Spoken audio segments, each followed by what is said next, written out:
todos, bienvenidos. Today I wanted to kind of walk you through where I come from with Spanish, how I learned, and kind of my journey from beginning to now. Probably those of you who know me already know this whole story, but it might be interesting to you to hear it again. This is just a question I get asked so many times for anybody who finds out that I speak Spanish. They're like, oh my gosh, how'd you learn and all this, and I'm like, it's just kind of a long story. So basically I end up telling people such a shortened version, and I would like to tell the whole story, so here it is. La primera vez that I remember that I came across Spanish or was introduced to it was in 2nd grade. We ended up taking or having a Spanish class for 2nd graders. 2nd grade Spanish I don't really remember much of. I imagine we learned cosas como colores, maybe the alphabet, maybe numbers, I don't really know. I don't think I particularly loved it or thought much of it. I don't know, maybe I thought it was cool. I think it was just another like kind of fun class, and I was a pretty good student all through school, so I did the same in Spanish as I might have in any other class. So after that, our grade ended up having Spanish required todos los años, all the way up through 8th grade. So they changed it before our grade and they changed it after our grade. So when we were in 4th grade, like the 5th graders didn't have Spanish, but then we got to 5th grade y ahora teníamos español. I know some of my classmates were like, Spanish again, and they really didn't like it, but I was fine with it, and I don't think I actually really started to notice how much I loved it until 8th grade. That was the year I remember aprendiendo algo that I was like, oh my gosh, I can actually use this and put together my own sentences instead of like just using memorized phrases and sentences from class. And of course that thing was conjugating. Once you learn to conjugate, you're good. I mean, obviously there's some other things that you need to know, but if you can learn a list of verbs y cómo conjugar, that's pretty much Spanish right there. So 8th grade was our last year of middle school, and then 9th grade was the beginning of high school.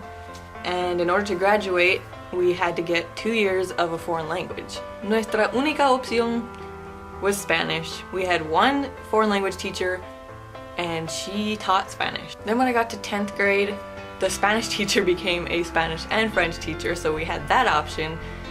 But I was like, I'm already how many years? 2nd through 9th grade full of Spanish. I'm pretty sure I'm just gonna keep going with Spanish. But then 10th grade was also the year that I went to online school, so I actually had the choice of any language that I wanted to learn. Podía tomar esa clase. But yeah, I was like, Spanish. Let's do Spanish. Porque hablo un poco. And at this point I was really enjoying Spanish, really loved it.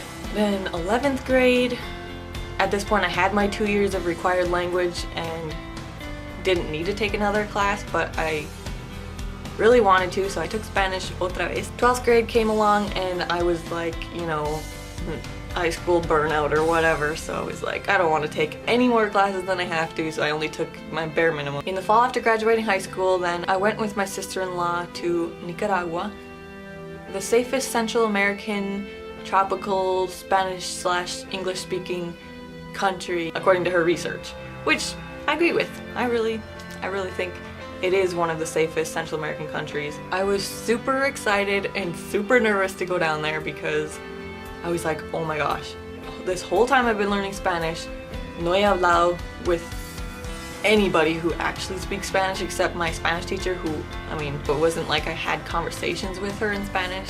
Oh yeah, so over like middle school and then 9th, 10th grade, my closest friends who also took Spanish with me, ellas hablaban mucho. Outside of class, they were just blah blah blah, whatever they could in Spanish.